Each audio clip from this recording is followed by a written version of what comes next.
Fairy Glow TV. परी और भाग्य की डोर। बहुत समय पहले, जब चांद और तारे एक दुर्लभ स्थिति में थे, उसी क्षण धरती पर दो बच्चियां जन्मी, एक राजमहल के सुनहरी पालने में और दूसरी एक साधारण सी झोपड़ी में। समय एक, क्षण एक, नक्षत्र एक, लेकिन किस्मत अलग अलग। राजमहल में जन्मी बच्ची का नाम था आर्या।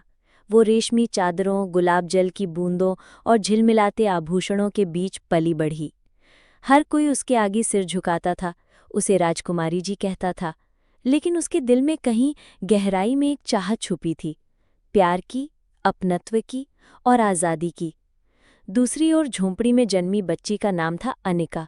माँ के हाथों की रोटियां, पापा की मुस्कान और मिट्टी की महक में उसकी दुनिया बसी थी। पर उसकी आंखों में एक सवाल हमेशा तैरता था कि मेरी किस्मत इतनी साधारण क्यों है? क्या मैं कभी उस दुनिया का हिस्सा बन सकती हूँ जहाँ रेशमी कपड़े हों, तरह तरह का खाना हो और मेरे सपनों के लिए कोई बड़ा मंच? समय बीता, लेकिन दोनों के दिलों में बेचैनी बढ़ती गई और एक दिन अपने अपने संसार से थककर दोनों निकल पड़ी, अनजाने रास्तों की ओर। रास्ता उन्हें एक ही जगह ले गया, एक शांत नदी के किनारे। वहां जब पहली बार दोनों आमने सामने आईं तो चौंक गईं। नहीं, वो एक जैसी नहीं दिखती थीं, लेकिन उनकी आंखों में जो बेचैनी थी वो बिल्कुल एक जैसी थी। दोनों ने अपनी अपनी बातें साझा की। एक को प्यार चाहिए था, दूसरी को पहचान। एक को अपनत्व चाहिए था, दूसरी को संसाधन। तभी नदी के बीचों बीच से उठी एक रोशनी और प्रकट हुई जल की परी, समय दिया। वो मुस्कुराई और बोली, तुम दोनों एक ही नक्षत्र में, एक ही पल जन्मी हो। तुम्हारी आत्माएं जुड़ी हैं। क्या तुम अपने जीवन को एक दूसरे के दृष्टिकोण से देखना चाहोगे? दोनों ने एक स्वर में कहा, हाँ। और अगले ही पल एक चमत्कार हुआ। आत्माएं अदल बदल हो गईं। अब अनिका महल में थी और आर्या गांव में। अनिका की सुबह रेशमी चादरों में होती, गुलाब जल से हाथ धोए जाते, झुमकों और गहनों की चमक आंखें चौंधिया देती। खाने की थाली में 12 व्यंजन होते और पहनने को हर दिन नई ड्रेस। जैसे ही वो बाहर निकलती, सैनिक सिर झुका लेते, दासियां उसके इशारे का इंतजार करती, लोग उसे देखकर हाथ जोड़ते। हर ओर सम्मान, शान और चमक।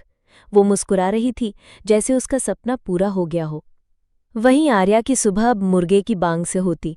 माँ की गोदी में उठती, पिता के साथ खेतों में दौड़ती, नदी में नहाती, पेड़ों से आम तोड़ती, मिट्टी में खेलती, बारिश में भीगते हुए हंसती, दोस्तों के साथ हंसी मजाक करती। उसकी आत्मा आज़ाद थी। पहली बार उसने खुद को पूरा महसूस किया। पर जैसे जैसे दिन बीते, महल की चमक अब अनिका की आंखों को चुभने लगी। कपड़े भारी लगने लगे, जेवर बोझ जैसे, खाना स्वादहीन लगने लगा। और सबसे ज्यादा तकलीफ तब हुई जब उसने महसूस किया कि यहाँ सब सिर झुकाते हैं, पर कोई दिल से बात नहीं करता। कोई उसकी आंखों में देखकर नहीं कहता, तू ठीक है? उधर आर्या के लिए गांव अब एक नई चुनौती बन गया था। अब वही जोड़ी कपड़े, कभी कभी फटी हुई। खाने को रोटी और अचार, रोज वही स्वाद।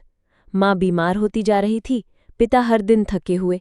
मन करता था कुछ अच्छा करूं, पर संसाधन नहीं थे। तब उसने समझा, प्यार बहुत है, लेकिन बिना जरूरत के साधन सपनों को उड़ान नहीं मिलती। 1 महीना पूरा हुआ, तय तारीख आई, दोनों फिर उसी नदी के किनारे पहुंची।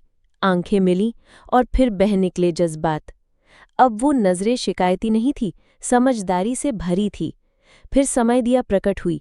उसने पूछा, क्या अब तुम अपनी आत्माएं वापस चाहती हो? दोनों ने कहा, नहीं, हमें आत्माएं नहीं बदलनी, हमें सोच बदलनी है।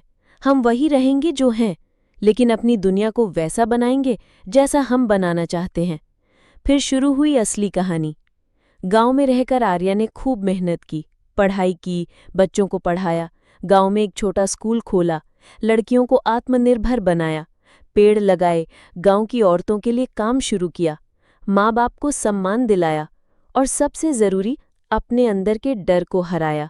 महल में रहकर अनिका अब महलों की रानी नहीं, जनता की सेविका बनी।